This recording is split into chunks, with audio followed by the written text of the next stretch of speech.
오늘 여러분과 함께 마태복음 16장 13절에서 18절의 말씀을 가지고 함께 나눌 설교의 제목은 복음으로라는 제목으로 은혜를 나누도록 하겠습니다. 여러분, 복음이란 단어가 좀 어색한 분들이 혹시 있을 수 있고요. 또한 교회를 오래 다니는 분들이 복음이라는 단어가 매우 익숙하게 친숙하게 들릴 수 있습니다. 여러분, 복음은 무엇일까요? 원어에서는 이거 유한겔리온이라고 말하는데, 유한겔리온, 좋은 소식이라는 뜻입니다. 영어로는 굿뉴스죠.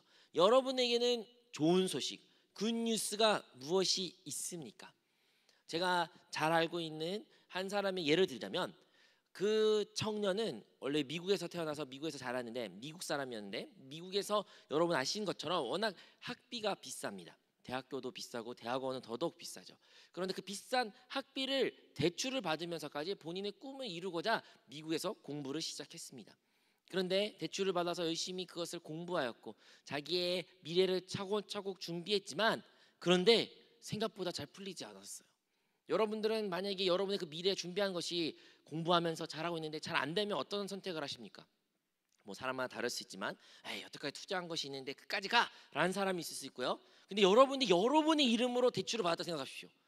한 해를 공부할 때마다 1억 원씩 대출이 필요해요. 여러분, 미국은 학비가 그러합니다. 1년 공부하는데 1억 원씩 대출을 해야 하면서 공부하는 사람으로서 이제 자기의 계좌로 자기의 명의로 대출금이 1억 몇 억씩 더 쌓이고 있는 겁니다. 그러한 상황 가운데 내가 이 공부가 과연 의미가 있을까? 내 공부에서 제대로 된 직업을 가질 수 있을까라는 의문을 품게 됩니다. 그런데 결국에는 그 학업을 내려놓고 다른 길을, 하나님께서 인도하심 받아 다른 길을 찾게 됐죠. 그래서 세계 곳곳에 가면서 하나님의 인도하심 따라 그 곳 가운데 살아갔고요. 수십 년 동안 외부 생활을 하다가 결국에는 이제 자기의 고향으로 돌아가고 싶어도 이제 돌아갈 수 없는 상황 가운데 놓이게 된 것입니다. 왜냐하면 여러분, 그의 계좌에 뭐만 남았을까요? 빚만 남았죠. 수십억에 되는 빚만 남았습니다. 그 청년이 그 빚을 갚을 방법이 없는 것이죠. 심지어 해외에 나가서 어떠한 좋은 직장을 얻어서 큰 돈을 벌기 위해서 사업을 하면서 나간 것도 아니고, 진짜 하나님 인도하심 따라 그냥 해외에 있는 곳 가운데 순종이 있었지만 결국에는 그의 삶 가운데는 남는 것이 없었어요. 그러한 삶 가운데, 그런데 이제 다시 자기의 고향 미국으로 돌아갈 수 없는 상황인데, 돌아가면 모든 것이 또 집을 구해야 되고, 근데 집을 구하려면 신용도가 필요한데 자기 그 신용도가 낮은 것 때문에, 빚 때문에, 그리고 그 빚에 대한 이자, 더 많이 불어났을 것에 대한 염려, 걱정, 근심, 해결할 수 있는 문제가 너무 많이 있었던 것입니다. 이거 실화입니다. 근데 그러한 문제를 가졌던 상황 가운데 그럼에도 불구하고 하나님의 말씀에 순종해 다시 미국으로 돌아가는데, 여러분이 아는 사람이 있을 수 있지만 근래 든 정부로 말미암아 그 정부에서 미국에서 새로운 정책을 하나를 발표해요. 그 정책은 다름 아니라 학자금 대출을 받은 사람들에게 그 빚을 당분간 유예를 시키는 그러한 법이 제정이 된 것입니다. 그리고 유예뿐만 아니라 탕감까지 한다고 말합니다. 그래서 그 모든 문제가 해결되었죠. 그러한 상황 가운데 그 사람이 들었던 그 소식은 어떤 소식일까요? 완전 대박 소식이죠. 여러분, 수십억을 가졌던 빚을 가졌지만 하루아침에 그냥 정부에서 그 모든 것을 그냥 탕감, 그냥 없는 것처럼 하겠다라는 정부의 그 소식은 너무나도 기쁜 소식입니다. 여러분이 일이라서 별로 안 좋아한 것 같아요. 근데 여러분이 이러면 생각해 보십시오. 여러분의 그 수십억이란 빚이 나한테 있었는데 그것이 어떠한 정부의 정책으로 말미암아 그거를 나에게 모든 빚을 탕감한다. 이게 진짜 좋은 소식이거든요. 이것처럼 여러분, 복음이란 단어가 우리가 교회에서 신앙생활에서 많이 들어서 그렇지, 이 유한겔리온 단어도 이러한 좋은 소식을 말하는 것입니다. 진짜 좋은 소식이에요. 그냥 어떤 신학적인 단어가 아니라 굿뉴스, 진짜 기쁜 소식이 있다는 거예요. 여러분은 그런데 그 복음이 복음으로 다가오고 계십니까? 여러분은 복음이 진짜 기쁜 소식, 너무나 기쁘십니까? 행복하십니까? 오늘 그것과 함께 은혜를 나누려고 합니다. 여러분, 세상은요 절망 가운데 놓여 있습니다. 절망 가운데, 절망밖에 없어요. 이 세상 가운데 어떠한 소망과 희망이 없습니다. 어떻게 하냐고요? 철학을 보면 됩니다. 철학. 많은 철학자들이 과거에서 수십천 년을 거닐어서 수많은 철학이 발전되었고 지금도 발전되고 있는데, 근래 들어서 어떠한 철학이 결국 꽃이 피게 됩니까? 니힐리즘, 즉 허무주의가 결국엔 꽃이 피었어요. 그러니까 결국 이 삶의 의미를 찾지 못한 겁니다. 철학이라는 존재가 처음에는 어떠한 의미를 참된 실존을 찾기 위해서 출발하였지만 근현대사 들으면서 결국엔 허무주의로 많이 결론을 짓는 것이 오늘날 우리가 살아가는 사회입니다. 철학 이런 어려운 단어를 안 말해도요. 여러분 삶을 우리의 삶을 이 세상을 바라보십시오. 사람들이 왜 살까요? 무엇을 살까요? 무엇을 위하여 그렇게 노력하고 힘을 쓸까요? 그것조차도 의미 없는 시대에 살고 있습니다. 왜? 굳이? 과거에는요. 나라의 번영을 위해 우리나라가 6.25 전쟁을 거치면서 너무나 가난했잖아요. 그래서 이 나라가 대한민국이 부유한 국가가 되기 위해 G10이 되기 위해 뭐 OECD 국가가 되기 위해 올림픽을 개최하기 위해 수많은 어떠한 공동체의 하나의 목표를 가지고 뛰어왔습니다. 기업도 수많은 스타트업 그 당시에는 창업했던 말도 안 되는 꿈도 꿀 수 없던 가난했던 나라에 막 자동차를 만들겠다, 제철 공장을 만들겠다, 뭐 조선소를 만들겠다, 말도 안 되는 것들 가지고 꿈을 가지고 목표를 가지고 사람들이 그것을 위해 달려갔습니다. 근데 오늘날은 우리가 살고 있는 현실은 어느 한 시대에 살고 있습니까? 우리의 그러한 목표, 그러한 꿈, 그러한 어떠한 이루고 싶은 소망, 갈망, 열망 우리에겐 남아 있을까요? 많은 사람들의 오늘날에는 많이 그것이 없는 것처럼 보입니다. 왜 그럴까요? 대부분 별로 의미가 없으니까. 나에게 무슨 의미야? 아니 어떠한 사람들은요, 그거 해봤자 소용없잖아. 나 안 되던데, 난 그게 안 되니까 불가능하니까 그냥 포기할래라는 시대에 우리가 살고 있습니다. 그래서 우리가 잘 알고 있는 7포 세대가 있지 않습니까? 요즘 젊은 사람들 7포 세대를 말한답니다. 무엇일까요? 결혼, 연애, 출산, 내 집 마련, 인간관계, 꿈, 희망, 이것을 포기하는 세대가 7포 세대다라고 말합니다. 요즘 젊은 사람들 이런 것들이 많이 공감될 겁니다. 꼭 이런 것만 절망의 시대다, 절망 가운데 산다라고 안 해도요, 현대사회 그리고 전 세계적으로 봐도 전쟁이 일어나고 있고 가난이라는 문제, 질병이라는 문제, 또한 각각 개인의 가정사에서 가정의 문제, 사람들 인간관계의 문제, 사회의 문제, 수많은 문제가 이 사회 가운데 있고 그 문제를 어떻게든 해결하려고 노력하지만 노력하면 할수록 그것이 해결된 것보다 더 꼬이는 것이 우리의 삶입니다. 어떤 문제가 해결된 것처럼 보이지만 정말 신기하게도 바로 그 다음에 또 다른 문제가 우리에게 다가오는 것이 이 세상입니다. 이러한 세상 가운데 살 때 누가 이 세상이 소망이 가득한 세상, 살기 행복한 세상, 너무 살고 싶은 세상 이라고 말하는 사람이 몇이나 있을까요? 우리는 모두 이 세상이 절망 가운데 놓인 세상이라고 잘 알고 있습니다. 그런데요, 세상에 사는 사람들 우리를 포함해서 뿐만 아니라 그리스도인, 예수님 믿는 사람, 교회를 다닌 사람, 기독교인이라는 사람들도요, 생각보다 많은 사람들이 이러한 절망 가운데 혹은 이러한 질문과 갈등과 많은 생각 가운데 놓인 사람들이 꽤 있습니다. 생각보다 많은 오늘날 지금으로 따지면 3, 40대들이 교회를 많이 떠났습니다. 그 3, 40대라는 분들이 교회를 지금 다니지 않는 이유는 과거에 부모님에 따라 함께 신앙생활을 했지만 그들이 성인이 되고 가정을 꾸리면서 수많은 3, 40대 이제는 50대가 될 수도 있겠네요. 그러한 가정들이 믿는 사람들이 신앙생활을 교회 생활을 하지 않습니다. 그들은 다 공통적으로 이러한 설문조사가 결과를 말하더라고요. 왜 교회를 다니지 않습니까? 왜 지금 교회 출석하지 않나요? 옛날에 열심히 다녔어요. 옛날에 엄마 아빠 온 가족 함께 교회를 예배도 안 빠지고 열심히 들었고 교회 학교도 열심히 재밌게 했어요. 봉사도 좀 많이 했어요. 피아노 쳤고요, 악기도 쳤고요, 이런저런 다양한 봉사 많이 했단 말이에요. 그런데 왜 지금 안 하십니까? 많은 사람들이 너무 힘들어서요, 지쳐서요, 그거 하다 상처받아서요, 이런저런 다양한 이유를 말하곤 합니다. 여러분, 그런 사람들은 그러면 왜 교회를 그 전에 다녔던 것일까요? 오늘날도 포함이 됩니다. 요즘에도요, 은근히 이제 20살도 아니에요. 고등학생만 돼도 자기가 교회를 안 가고 싶은 수많은 이유를 댑니다. 나 이제 고등학생 됐으니까 나 이제 교회 안 갈 거야. 엄마 아빠랑 같이 다니고 싶지 않아. 나 이제 내 선택에 존중해줘. 나는 무슨 일 있어도 교회 안 갈 거야 라고 말하는 사람들이 있습니다. 그 전까지 잘 다녔고 교회에서 봉사도 하고 뭐 찬양도 하고 이런 것도 다 했지만 어느 순간부터 자기가 안 가겠다고 결단한 사람들도 교회 오래 다녔던 모태 신앙 중에 있습니다. 한 목사님의 간증입니다. 그 목사님은 20살까지 교회에서 허드한 일을 봉사를 아무 소리 없이 했대요. 근데 20살 되자마자 본인이 그냥 교회를 안 다니고 싶어서 안 다니게 됐다라는 그런 간증이 들었습니다. 목사님이 교회에서 혼자서 막 드럼을 옮기고 1시간씩 그 드럼 세팅하고 그런 일을 했는데도 불구하고 사람들이 그걸 인정 안 해도 자기는 그냥 기뻤고 즐겁고 행복했대요. 그런데 20살 될 때 그냥 자기 근데 왜 다녀야지? 다닐 이유가 없다라는 생각 들어서 교회를 안 다니게 되었다고 합니다. 물론 나중에는 회심해서 다시 돌아왔지만 이것처럼 우리가 생각보다 교회를 다니면서 우리가 교회를 다닌 이유가 무엇입니까? 솔직하게 우리 자신에게 물어봐야 됩니다. 나는 교회를 왜 다니고 있는가? 나는 신앙생활, 교회 생활을 왜 하고 있는가?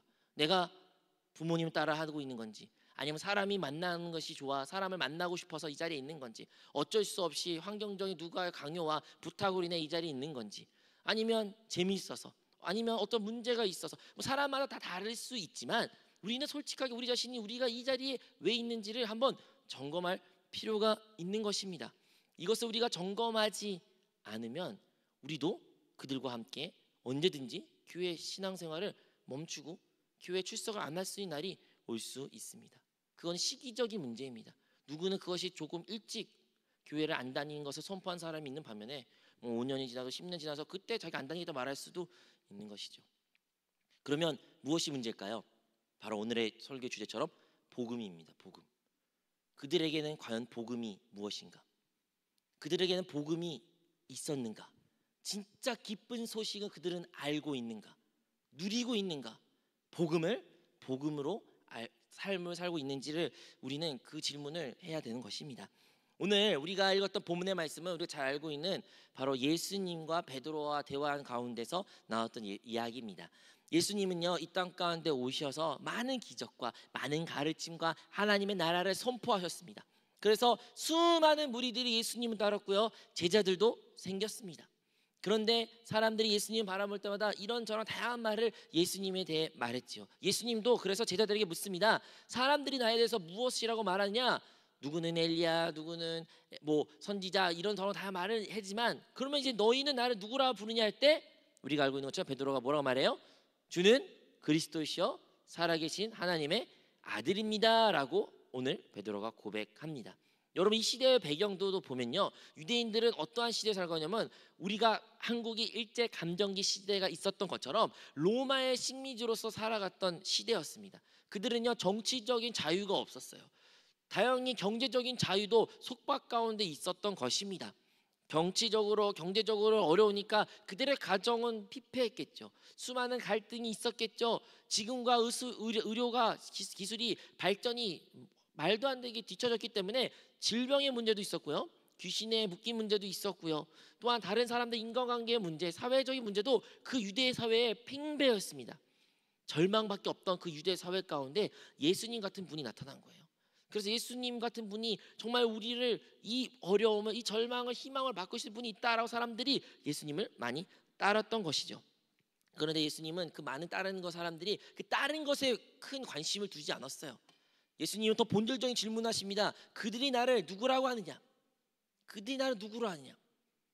사람들은 오늘의 그 전에 본문에는 뭐 선지자, 엘리야 뭐 이렇게 말했지만 사람마다 각자 했던 생각이 다를 수가 있어요. 예수님은 우리 앞으로 정치적인 왕이 되실 분이에요. 예수님은 우리를 구원하실 분이에요. 예수님은 나의 모든 가난을 회복을 해주신 분이에요. 의사 같은 분이에요. 뭐 다양한 이름이 많이 있겠지만, 근데 예수님은 그거에 질문하기가 이제 제자들에게 묻죠. 너희는 나를 누구로 말하냐? 그리고 예수님이 들었던 답은 주는 그리스도의 살아계신 아들이야. 그리고 그 대답을 듣자마자 주님은 기뻐하셨고 그것을 칭찬하셨고, 이것은 네가 아는 것이 아니라 하늘에 계신 하나님께서 계시해 주기 때문에 네가 깨달았다고 예수님께서 베드로를 칭찬했습니다. 이것을 통해서 우리가 알 수 있는 것은 예수는 누구라는 거예요. 예수는 그리스도라는 겁니다. 우리 따라하겠습니다. 예수는 그리스도. 자, 그리스도란 단어 영어로는 크라이스트라는 건데 크리스토스라고 원어를 말했지만 이 단어 무슨 뜻입니까? 바로 예수님이 그리스도, 그 당시에 헬라어로 그리스도지만 구약에서는 이거를 또 다른 말로는 메시아라고 말합니다. 메시아, 구원자. 그 메시아는요, 그 왕을 진짜 기름 부은 자, 정말로 참된 선지자 되시고 참된 예언자가 되시며 참된 왕 되신 그 사람에게만 말할 수 있는 단어 메시아라는 단어를 바로 예수님에게 말한 거예요. 주님은 메시아십니다. 그것을 헬라어로 말하면 주님은 그리스도이십니다 라고 말해요. 근데 거기서 그치는 것이 아니라 또 뭐라 말해요? 주님은 살아계신 하나님의 아들입니다 라고 말합니다. 즉 예수님을 누구라고 말하냐면 하나님이라고 말하는 거예요. 예수님은 그냥 우리와 같은 나의 동네에 자랐던 사람이 아니라 예수님은 진짜 참된 하나님이십니다 라고 고백한 것이 베드로의 고백입니다. 그리고 그 고백을 듣고 우리 주님은 기뻐하셨고 하나님께 그를 칭찬했던 것을 우리가 알고 있습니다. 이것을 고백하는 사람이 진정한 그리스도인이라고 말할 수 있습니다. 그리고 이것이 복음입니다. 여러분, 예수가 그리스도라는 단어, 예수가 기름 부은 자, 즉 예수가 하나님이 보내신 우리의 참된 구원자라는 그 단어는 우리의 모든 것을 구원하신 분이라는 것을 포함합니다. 무엇이에요? 우리가 절망 가운데밖에 없었다고 했지 않습니까? 우리의 절망, 하지만 그 절망 가운데 본질적인 절망은 우리가 말하지 않았지만 바로 죄의 문제입니다. 죄의 문제. 우리 모두 이 죄의 문제에서 자유로울 수가 없습니다. 정욕의 문제, 하나님을 기쁘게 하고 싶으면 기쁠 수가 없는 나의 이 육신의 문제, 이것에서부터 구원하실 수 있는 분도 예수님. 우리의 모든 절망과 저주와 귀신 눌림과 그 모든 것에서 구원하신 분도 예수님. 그 구원자가 바로 예수님. 그것이 바로 예수가 그리스도라는 의미인 것입니다. 그리고 그리스도가 예수님이 나의 참된 왕이십니다라는 표현도 그 그리스도에 포함되고 있습니다. 여러분은 예수님이 그리스도라고 믿으십니까? 진짜 예수님이 그리스도를 믿으십니까? 아멘.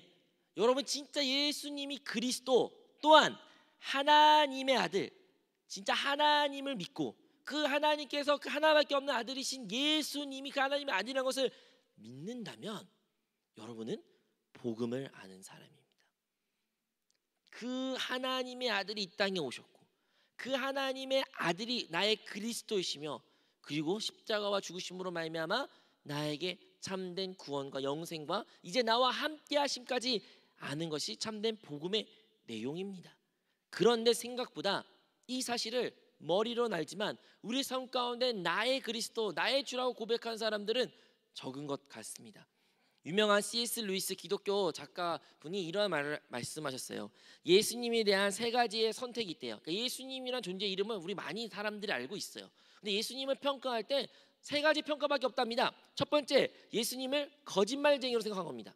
예수님 했던 것은 다 거짓말이에요. 다 속임수예요. 그가 다른 사람을 살리고 다른 사람에게 치유했고 그 다 거짓말이고 지어낸 이야기예요. 그가 하나님의 아들이라 하는 것도 거짓말이고 그가 스스로 하나님이고 그가 뭐 죽은 자에서 부활했던 것도 다 거짓말이다. 그건 다 거짓의 이야기다라고 믿는 사람이 있는 것입니다.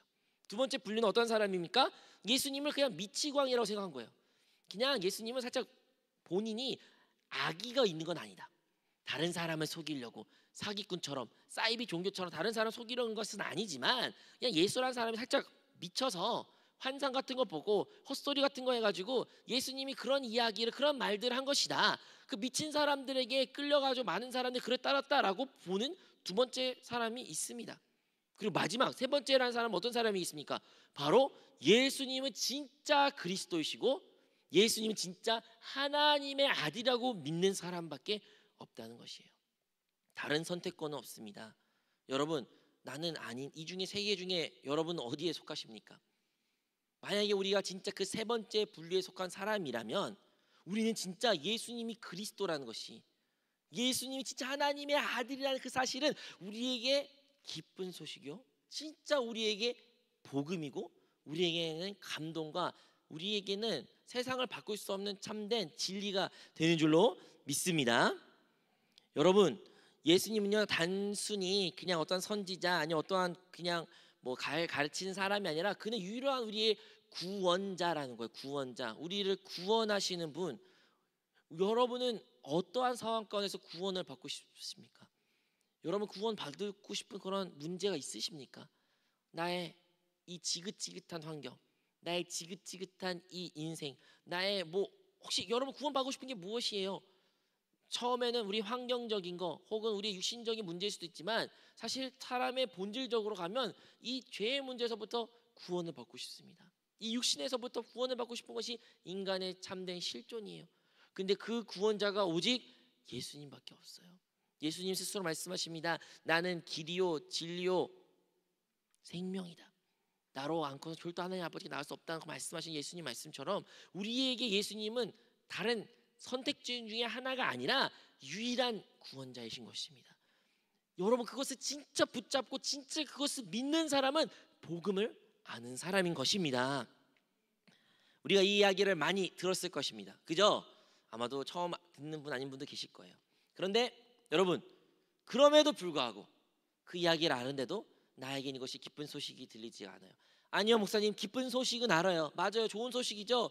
근데 목사님, 그걸 알고 있는데도요, 나 삶이 별로 달라지는 게 없어요. 과거와 지금이 뭐 달라질 게 큰 게 없는 것 같아요 라고 말한 사람이 혹시 이 자리에 있을 수 있습니다. 그런데 성경에 제자들도 그런 모습을 가지고 있습니다. 우리 한번 마가복음 16장 14절의 말씀인데요, 우리 한번 읽어보도록 하겠습니다. 그 후에 11 제자가 음식 먹을 때 예수께서 그들에게 나타나사 그들의 믿음 없는 것과 마음이 완악한 것을 꾸짖으시니 이는 자기가 살아나는 것을 본 자들의 말을 믿지 아니함이러라. 여기서 배경을 이해하자면 예수님이 이제 부활하셨습니다. 죽으시고 부활하셨는데 두 제자에 먼저 나타나셔가지고 그 부활한 모습을 그들에게 보여주셨고 그들과 함께 라이브로 그것을 생생하게 체험할 수 있겠어요.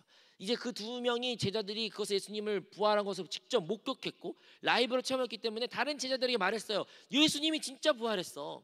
예수님 진짜 부활했다니까. 내가 직접 만났어. 예수님 진짜 살아계시는 분이야. 그렇게 말했는데 오늘 방금 읽었던 본문에 뭐라 나온 겁니까? 11 제자가 어떠했습니까? 믿음이 없었고 또 뭐예요? 마음이 완악했다는 거예요.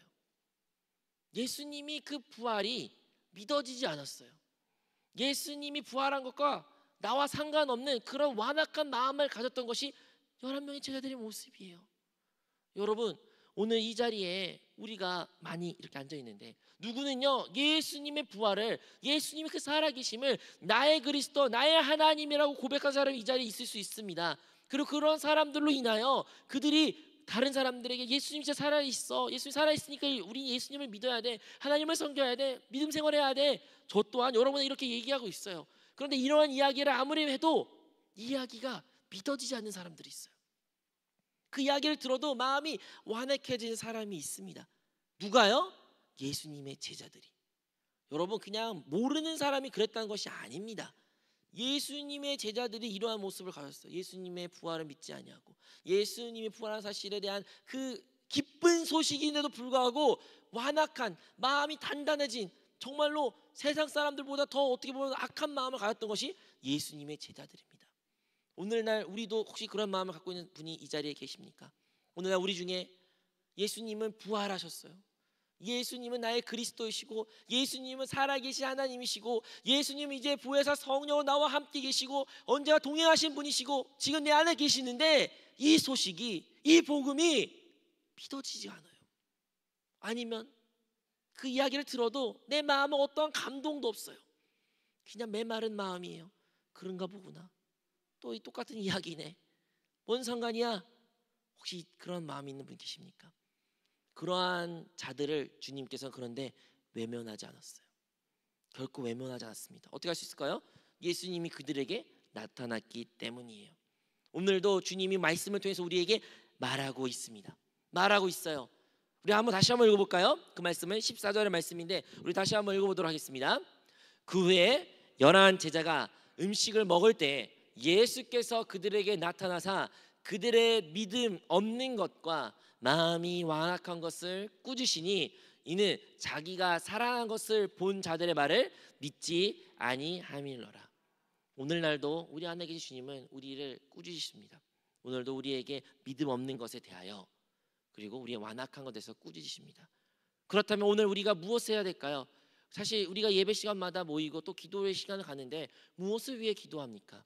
우리의 문제, 내가 해결해야 될 것, 시급한 것들이 있을 수 있지만 사실 가장 먼저 어쩌보면 우리가 해결된 것은 바로 우리의 믿음 없음을 회개해야 됩니다. 우리의 이 완악한 마음을 회개해야 됩니다. 이 복음이 복음으로 되지 않는 나의 이 존재에 대해서 주님께 철저하게 회개가 돼야 됩니다. 우리가 그런 회개될 때 주님은 미쁘사 우리의 모든 그러한 마음을 부드럽게 변화시킬 것이며 우리에게 믿음을 더하실 줄로 믿습니다. 그렇다면 주님은 어떻게 그러한 제자들을 고쳤을까요? 여러분 생각으로는 예수님 그때 딱 그런 걸 혼내셨으니까 그 다음에 어떠한 예수님의 방법으로 그들을 고칠까? 어떻게 가르치실까? 아니면 뭔가를 좋은 방법론? 아니면 어떠한 교육적인 면이 있을까라고 생각할 수 있지만 재밌는 것은요, 그 다음 절에 예수님은 아주 우리가 상상할 수 없는 방법으로 제자들에게 해결 방법을 제시하십니다. 그 말씀은 15절인데요 우리 한번 읽어볼까요? 15절 말씀입니다. 또 이르시되 너희는 온 천하에 다니며 만민에게 복음을 전파하라. 여러분, 어떠한 자들에게 만민의 복음을 전파하라는 거예요? 여러분 생각에는 만민의 복음을 전파한 사람은 어떠한 사람이어야 될 것 같습니까? 아주 성령 충만하고 물론 능력도 많고 예수님에 대한 절대로 배신하지 않을 것 같은 그런 사람들로만 구성된 사람만 예수님의 만민의 복음을 전파하라, 우리는 이렇게 생각할 수도 있어요. 복음 전파하는 것은 목사님이 한 일, 전도사님 한 일, 아니면 교회에서 어떤 셀 리더들 하는 일이지, 여러분 이렇게 생각할 수도 있습니다. 그런데 예수님은요, 누구에게 일을 시킨 거예요? 바로 믿음이 없고 마음이 완악했던 그 제자들에게, 동일한 그 제자들에게 말하십니다.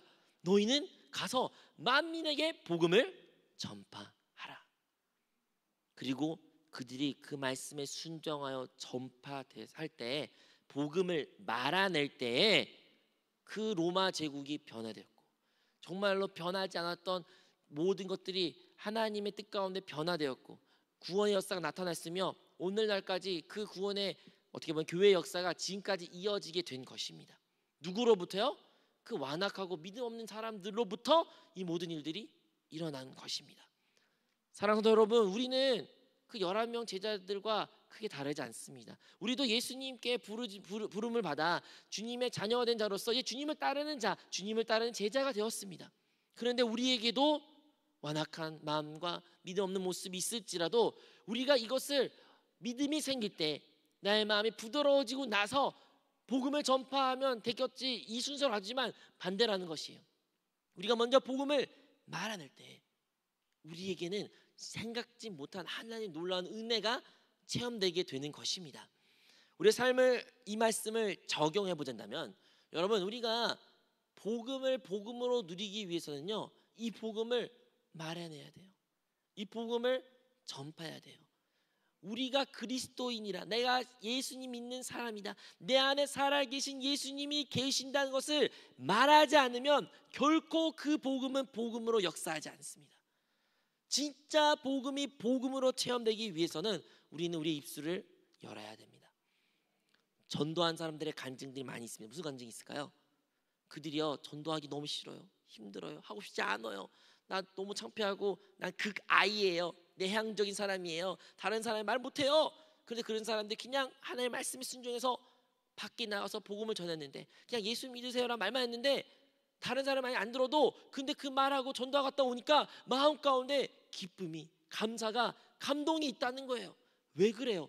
이거는 세상적인 방법으로는 느낄 수 없는 것들이에요. 우리의 이론상으로는 다른 사람에게 거부를 당하고 내 시간을 허비하고 땡볕에 땀을 흘리고 모든 것이 부정적인에도 불구하고, 그러면 부정적인 감정만 가득해야 될 것 같은데, 이상하게도 복음을 전파했던 사람들은, 복음을 말했던 사람들은 그들의 안에 기쁨이 충만합니다. 여러분, 핍박을 당한 얘기를 할게요. 제가 군대에 있을 때 많은 선임들이 이제 술자리 같은 게 있었습니다. 저 때는 이제 술자리 같은 게 이제 무슨 회식 같은 게 군대에서 큰 뭐 돼지를 잡아가지고 이제 무슨 회식을 한다, 무슨 날을 맞이해서 했는데, 다 술잔을 돌리면서 다 술을 먹을 때 제가 유일하게 술 안 먹겠다고 말했습니다. 나는 예수님 믿는 사람입니다. 저는 제 믿음 때문에, 예수님을 사랑하기 때문에 술을 먹지 않겠습니다라고 말했을 때 저에게 대한 엄청 안 좋은 이야기를 많이 들었어요.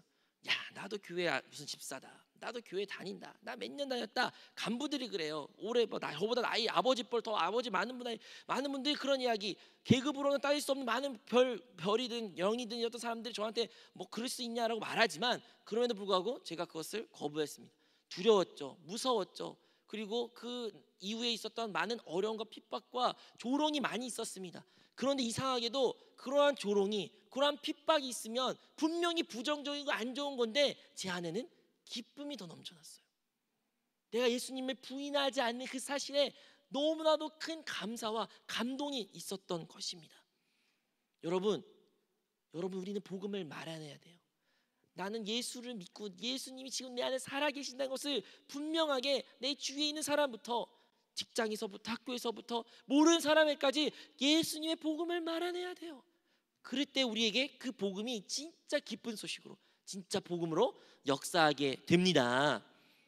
여러분, 그렇게 말한다고 해서 우리가 다 그 말씀대로 정말 갑자기 놀라운 제자 바울처럼 다 그렇게 산다는 것은 아니에요. 당연히 우리 또 넘어질 수도 있고, 또 실수할 수도 있고, 또 우리의 믿음이 떨어질 수도 있죠. 우리 베드로만 봐도 이 놀라운 주는 그리스도요 살아계신 하나님의 아들입니다라고 그 고백했지만 그는 어떠한 일을 했습니까? 예수님을 3번이나 부인했습니다. 나 예수님은 몰라요. 나 예수님 같은 사람 몰라요. 예수 같은 소리 하지 마라. 내가 저주한다라고 말했던 사람이 베드로였어요. 그런데 그 베드로에게도 예수님이 다시 나타나서 그에게 다시 한번 그 복음을 복음으로 누릴 수 있도록 다시 그를 회복시켜 주셨고, 결국엔 그 베드로의 입술을 통해 3,000명, 5,000명 수많은 사람들을 구원으로 인도하는 축복의 통로로 사용하셨던 것입니다. 사랑하는 여러분, 다시 한번 우리는 그 복음을 복음으로 누려야 됩니다. 그냥 복음이 어떠한 종교적인 신학적인 용어로 남는 것이 아니라 진짜 좋은 소식. 아, 예수님이 나의 그리스도이시구나. 예수님이 나의 하나님의 아들, 나의 참된 보혜사, 또 다른 나와 함께 하시는 그리스도이시구나 라는 것을 우리는 그 기쁜 소식을 다시 회복해야 됩니다. 여러분, 회복한 방법은 오직 우리가 믿음 없음과 완악한 마음 때문인데, 이것 또한 성령께서는 어떻게 해결하셨어요? 오순절 날에 성령을 부어주심으로 말미암아 그들의 성령의 충만함을 받았을 때 그들은 그 사실이 온전히 믿어지게 되었고 담대함으로 하나님의 복음을 전할 수 있는 자가 되었던 것입니다. 오늘도 우리 삶 가운데 많은 문제가 있습니다. 아까 설교 서두에 말씀하셨죠. 우리에게는 뭐 질병도 있을 수 있고, 가난과 환경적인 나의 진로의 문제, 뭐 경제적인 문제, 가정의 문제, 인간관계 문제, 많은 문제, 어려움이 있을 수 있어요. 그것이 해결되는 것이 진짜 복음입니다. 하지만 그것보다 근본적인 우리의 믿음 생활에 있어서의 복음은 무엇입니까? 다시 원점으로 돌아서 여러분 신앙생활을 왜 하십니까? 여러분 왜 교회에 나와서 이 자리에 하나님께 예배라는 것을 드리고 계십니까? 그것은 복음 때문입니다. 여러분 복음을 들은 자요, 복음을 아는 자요, 이제 복음을 말하는 자가 되는 줄로 믿습니다. 여러분 진짜 우리가 복음을 알 때, 복음을 말하는 때 그 복음이 기쁜 소식이 되어 세상이 줄 수 없는 감사와 평강과 평안이 우리의 온 존재에 휩싸이게 될 줄로 믿습니다. 여러분, 우리가 이러한 복음을 누릴 때, 그 복음의 증인이 될 때 하나님께서는 먼저 그 나라 그 일을 구하는 자에게 그 모든 것에 더하신다, 그 약속의 말씀도 이루어지기에 여러분의 다른 모든 문제도 삶 가운데 어려움도 주님께서 다 해결해 주실 것이고 치유해 주실 것이고 여러분 높이 쓰게 될 줄로 믿습니다.